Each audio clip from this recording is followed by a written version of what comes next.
Hi guys! So meron tayong biyayang dumating. Meron tayong milk tea. Tamang-tama dahil mainit ang panahon. Meron tayo nito guys. And then, same lang. But different color.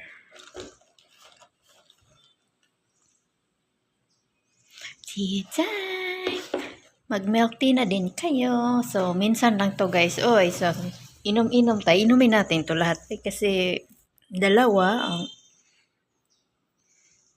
Huwag sanang magpururot ng ating tiyan nito kasi magkaiba yung flavor. Okay, sana kung same flavor lang ba.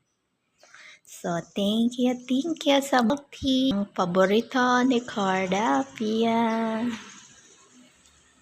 Minsan lang yan guys. Uy. That's it.